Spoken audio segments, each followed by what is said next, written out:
Good morning बच्चों। इस chapter number 4 का हम लास्ट वीडियो लेके हाजिर हैं। इसमें हम एक्सरसाइज 4.5 और 4.6 को कंप्लीट कर लेंगे। 4.5 को स्टार्ट करने से पहले हमें क्वाड्रिलेटरल की नॉलेज होना ज़रूरी है। पिछले वीडियो में आपने समझा पॉलीगन क्या होता है, बहुभुज किसे कहते हैं। उसी को आगे बढ़ाते हुए अ 4-साइडेड पॉलीगन इज अ क्वाड्रिलेटरल, 4 भुजाओं वाला बहुभुज, वो बहुभुज या वो पॉलीगन जिसमें 4 साइड होती है। 3 साइड वाले को क्या बोलते हैं? ट्राइंगल या त्रिभुज। जिसमें 4 साइड होती हैं उसको हम क्वाड्रिलेटरल कहते हैं। हिंदी वाले बच्चे उसको बोलेंगे चतुर्भुज। इसके नाम से ही पता चल रहा है, चतुर यानी 4 भुज, 4 भुजाओं वाला। क्वाड का मतलब इंग्लिश में 4 होता है, क्वाड्रिलेटरल। तो जिसमें 4 साइड्स हों जिस पॉलीगन की, उसको क्वाड्रिलेटरल बोलते हैं। तो हम जैसे एक फिगर देखते हैं यहाँ पर कि अगर हमारे पास कोई ऐसी फिगर है ये, तो अब इसके अंदर 4 साइड है, ठीक है, 4 साइड्स हो गई। ये पॉलीगन भी है क्योंकि ये सिंपल क्लोज्ड कर्व है। Simple closed figure is a polygon.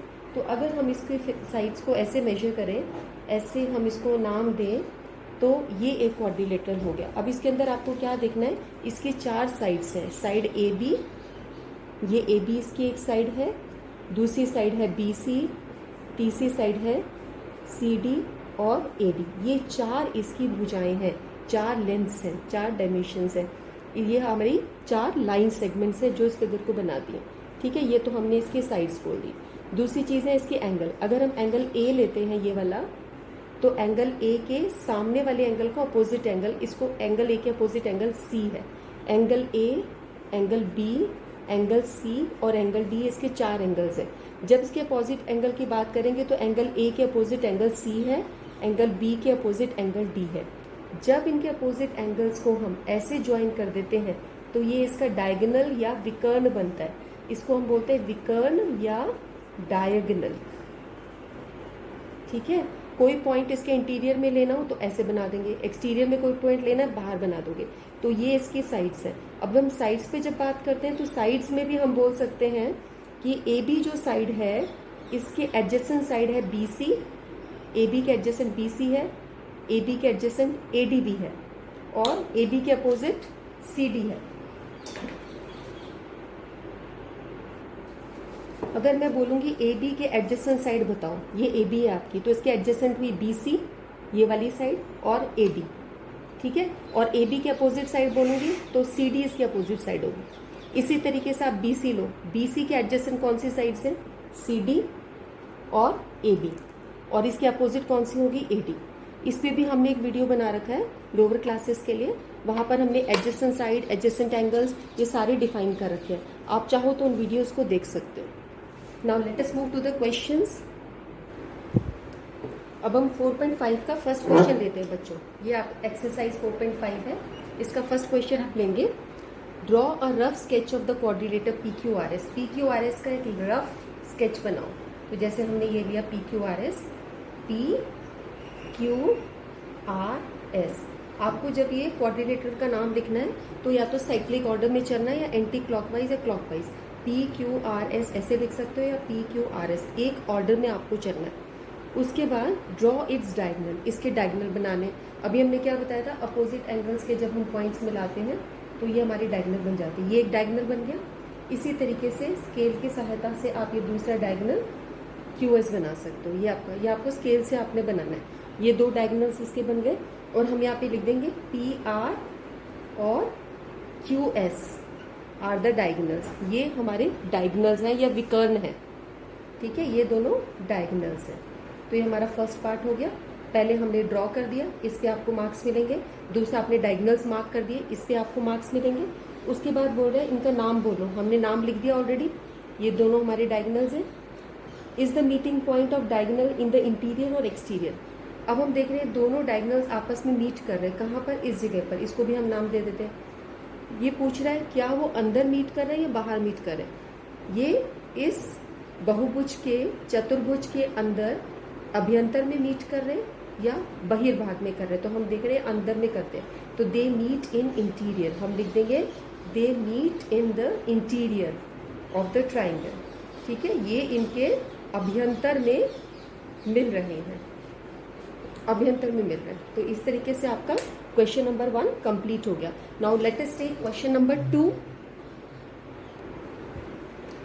Draw a rough sketch of quadrilateral KLMN. जैसे हमने ये बना दिया रफ स्केच ऑफ KLMN. इसके बाद 2 पेयर्स ऑफ अपोजिट साइड्स. इसकी अपोजिट साइड्स के 2 पेयर्स हमको बताने हैं. अपोजिट साइड्स मैंने आपको क्या बताई थी अभी थोड़ी देर पहले हमने मार्क किया था ना.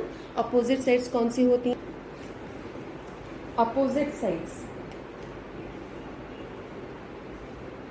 सम्मुख भुजा.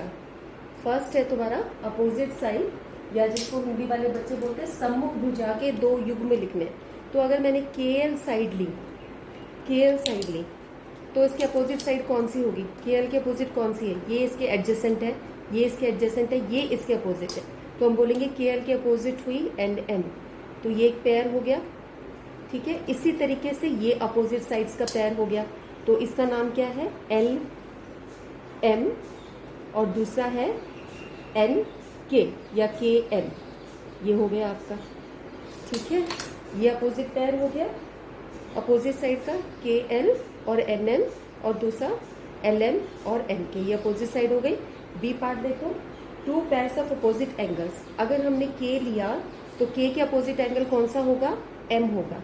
तो angle K and angle M, these are opposite angles.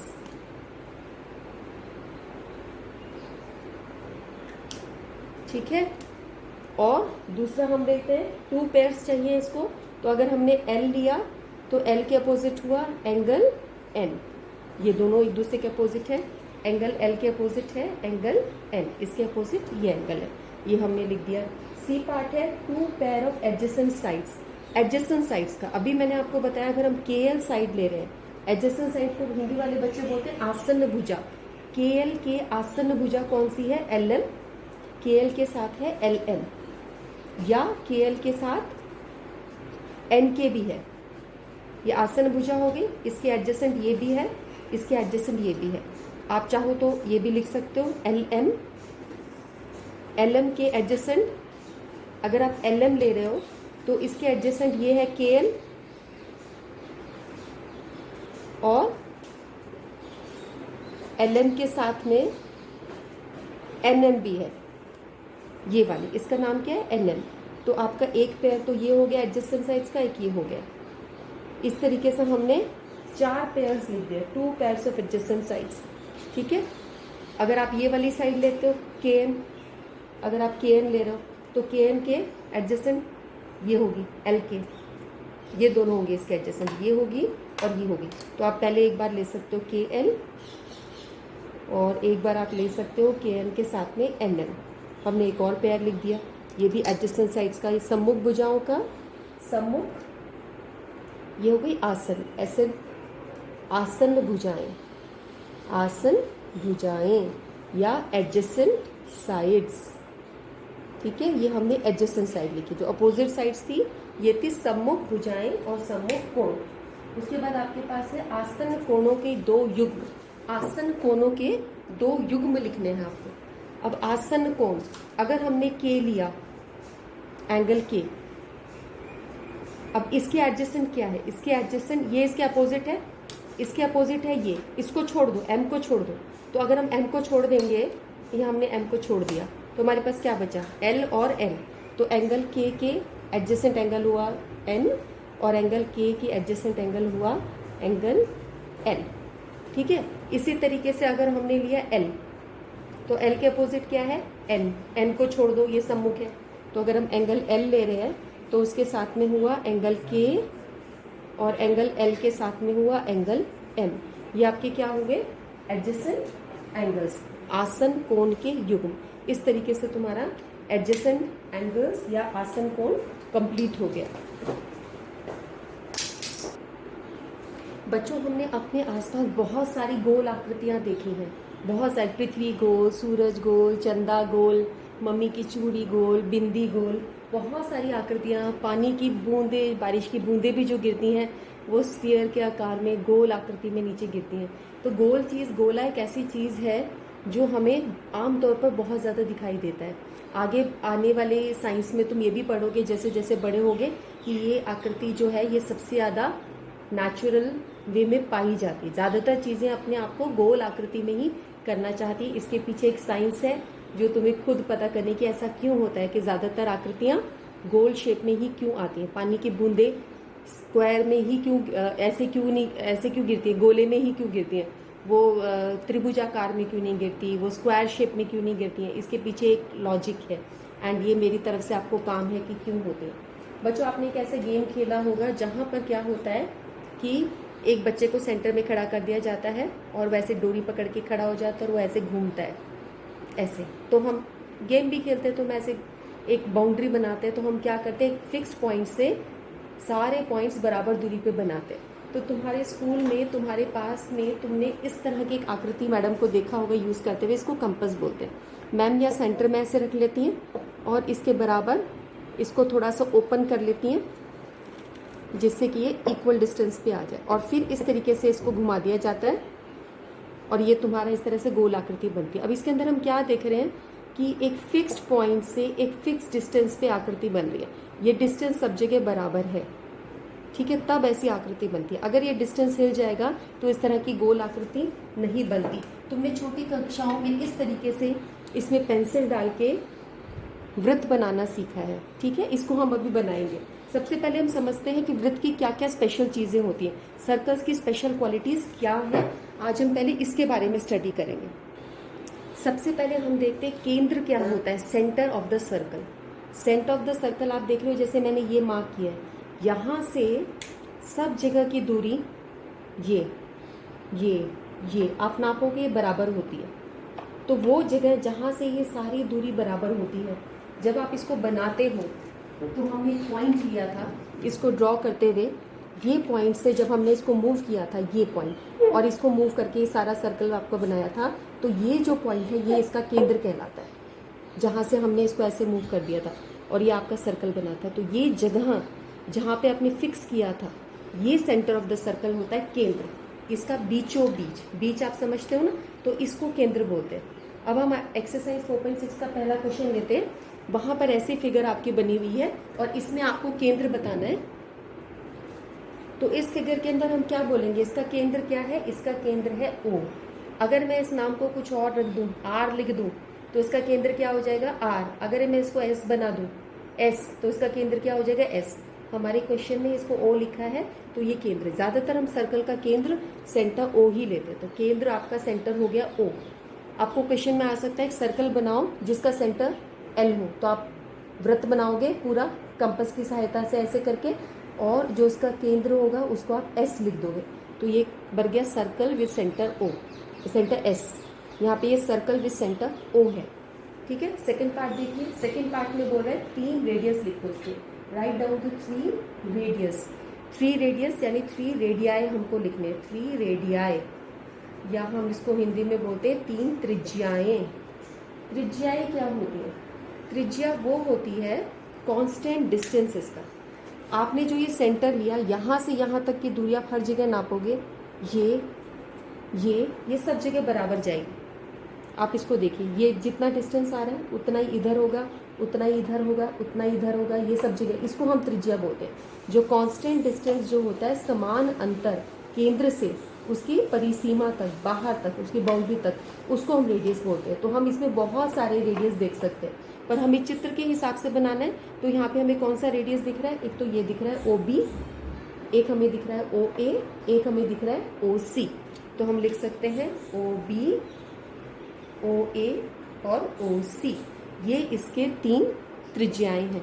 हम इसके अंदर अनगिनत त्रिज्या बना सकते हैं। जैसे हमारे भारत के राष्ट्रीय झंडे में दिखते हैं ना, बीच का चक्र है, उसमें कितने सारे स्पोक्स बने हुए, वो उतनी सारी उसकी त्रिज्याएं हैं। और एक सर्कल के अंदर हम बहुत सारी त्रिज्याएं, अनलिमिटेड रेडियस बना सकते हैं, अनकाउंटेबल। आई होप आपको ये समझ आया होगा। सी पार्ट देखो, एक व्यास, एक डायामीटर। अब आपको बताना है डायामीटर या व्यास। डायामीटर क्या होता है, डायामीटर वो होता है जो सर्कल के 2 पॉइंट्स पर होता है और वो सेंटर से होके निकलती है। ऐसी लाइन सेगमेंट, ये एक लाइन सेगमेंट है जो सर्कल के सेंटर से जा रही है, ओ से सेंटर से, और उसकी बाउंड्री पे टच करती है, उसके दो एंड पॉइंट्स उसके बाउंड्री पे होते हैं, ये इसका डायमीटर। तो हम देख रहे हैं यहाँ पे AC इसका डायमीटर है ना, जो पूरी एक बड़ी से बड़ी रेखा जो इसमें बन सकती है वो उसका डायमीटर है। अब हम इसको थोड़ा सा और डिटेल में देखते हैं। जैसे अगर मेरे पास ये सर्कल है, मैं इसको ऐसे बना, ये मेरा सेंटर है, ये मैंने बनाया है, ये इसका डायमीटर हो गया, ठीक है। आपको दिख रहा है ना ये डायमीटर बना। क्या मैं और डायमीटर इसका बना सकती हूँ? ये देखो, अगर मैं ऐसे लूँगी तो ये एक और डायमीटर बन गया, ये एक और डायमीटर बन गया, ये एक और डायमीटर बन गया, है ना। तो इस तरीके से हम इसमें अनलिमिटेड नंबर ऑफ व्यास बना सकते हैं, अनलिमिटेड नंबर ऑफ डायमीटर्स बना सकते हैं। अब ध्यान दो, ये यहाँ से यहाँ तक की पूरी जब लेंथ लोगे तो ये डायमीटर होगी, लेकिन इसका हाफ लोगे तो ये रेडियस होगी। AC इसका डायमीटर है, लेकिन OA और OC इसका रेडियस है। तो हम एक बात बोल सकते हैं कि रेडियस और डायमीटर के बीच में संबंध है। डायमीटर का आधा रेडियस होता है ना। ये AC आपका फुल डायमीटर है, इसका आधा आप लोगे तो ये रेडियस है। तो डायमीटर और रेडियस में क्या रिलेशन होता है? अगर डायमीटर आपका 10 हुआ तो रेडियस कितना होगा? रेडियस होगा 5। अगर डायमीटर आपका 8 हुआ, अगर हमने बोला डायमीटर 8 है तो रेडियस कितना होगा? उसका आधा 4, ठीक है। डायमीटर जितना भी होगा उसका आधा रेडियस होगा, ओके। अब हम डी पार्ट देखते हैं। डी पार्ट में बोल रहे हैं एक जीवा, इसकी एक जीवा या इसका एक कॉर्ड बताइए। तो हम इसके अंदर एक और इसको फिगर को कंप्लीट कर, नेक्स्ट में आपको बताना है डी पॉइंट में इसका एक कॉर्ड, CHORD कॉर्ड। हिंदी वाले बच्चे बोलेंगे जीवा, जीवा बताइए।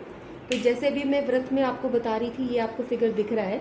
अगर हम इसके अंदर, ये सर्कल है,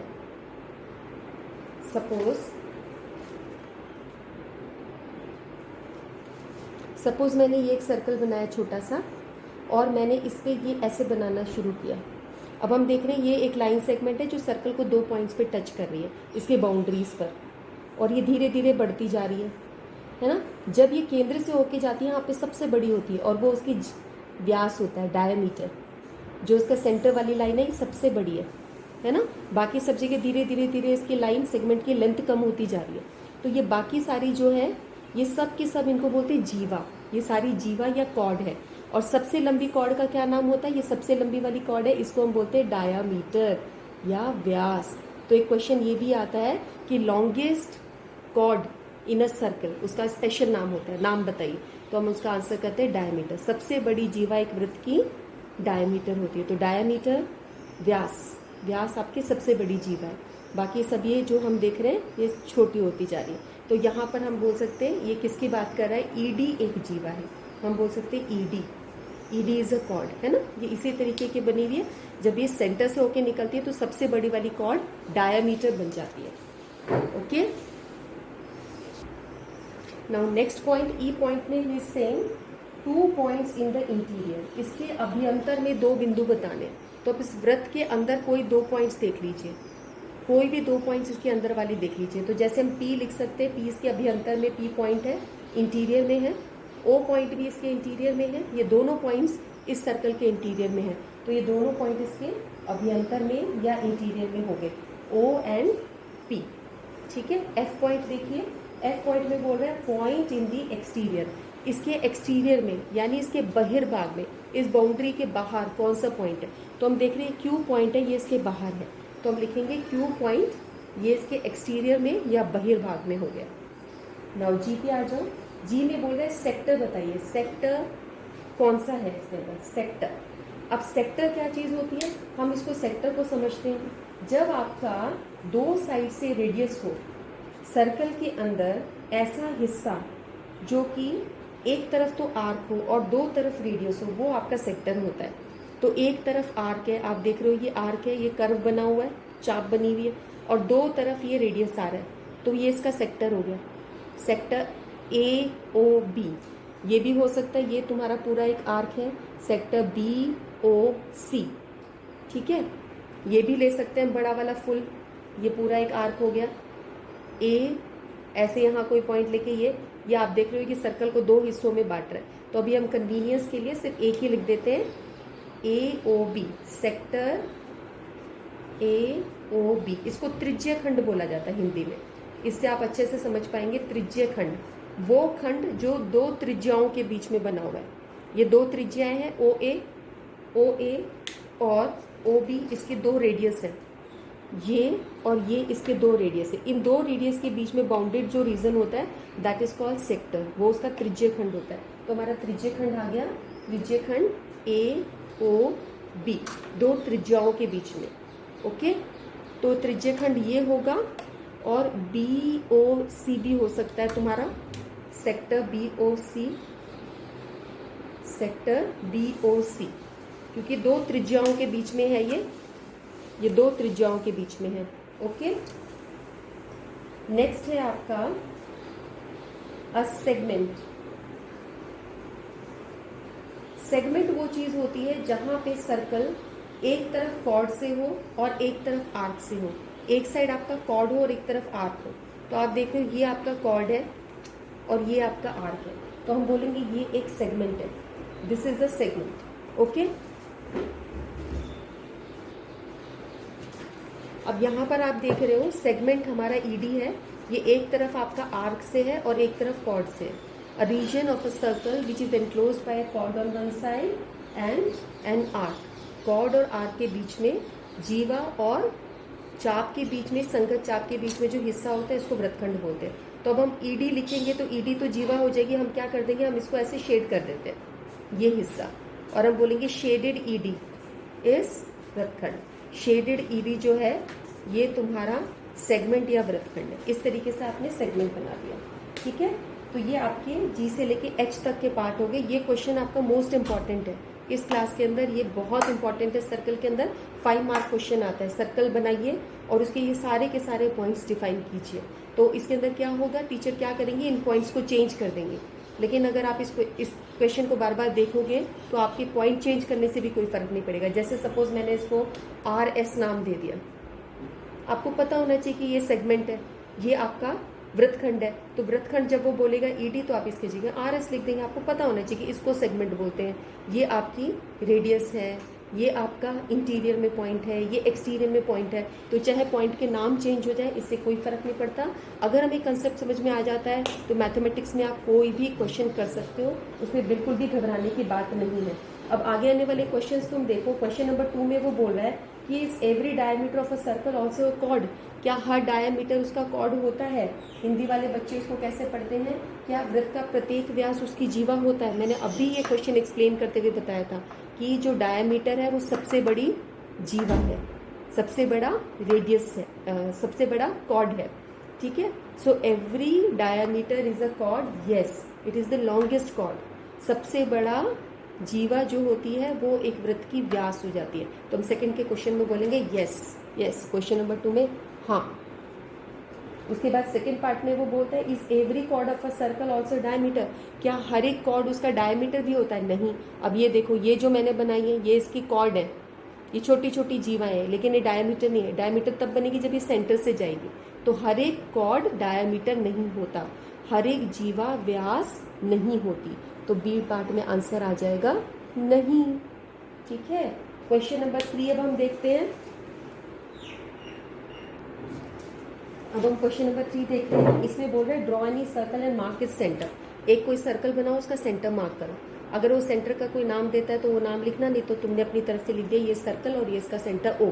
अगर वो बोलते हैं सेंटर को P मार्क करो तो P मार्क कर सकते हो, S मार्क करो तो S मार्क कर सकते हो। नाम आप कोई भी दे सकते हो। सेकेंड पार्ट में बोलता है इसका रेडियस बनाओ, तो आप रेडियस में क्या करोगे, ये बना दिया और इसको यहाँ तक आगे तक ज्वाइन कर दिया, ये इसका रेडियस हो गया। इसको नाम दे दो OA, OA इज रेडियस, आप लिख दीजिए OA रेडियस है।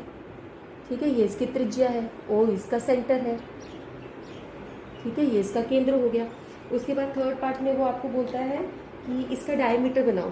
तो डायमीटर क्या होगा, कोई भी एक जो बड़ी लाइन हो जाएगी वो तुम्हारी डायमीटर हो जाएगी। या तो तुम इसको आगे कंप्लीट कर दो ऐसे ऐसे, और इसको भी एक नाम दे दो B, तो आपकी AB जो हो गई वो डायमीटर हो गई।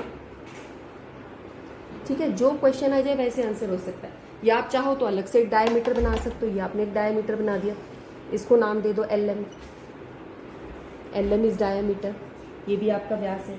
उसके बाद वो बोलता है कि एक सेक्टर बनाओ। तो आप देख रहे हो ये सेक्टर बन गया ऑटोमेटिकली। सेक्टर क्या था, जो दो रेडियस के बीच में एनक्लोज करें। तो ए ओ, इसको हमने एम नाम दिया था, A O M is a sector, ये इसका सेक्टर है, ठीक है ना।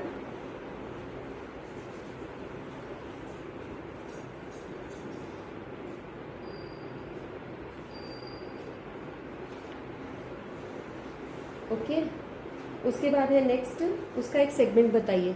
तो कोई भी आप कहीं से भी एक कॉर्ड बना लीजिए ऐसे, ये आपने कॉर्ड बना दिया, जीवा बना दी, ये जो बीच में है ये इसका सेगमेंट हो गया, दिस इज सेगमेंट। इसको नाम दे दो कुछ भी, ठीक है। जैसे हमने नाम दिया एल एम हो चुका है, आर एस इसका सेगमेंट हो गया।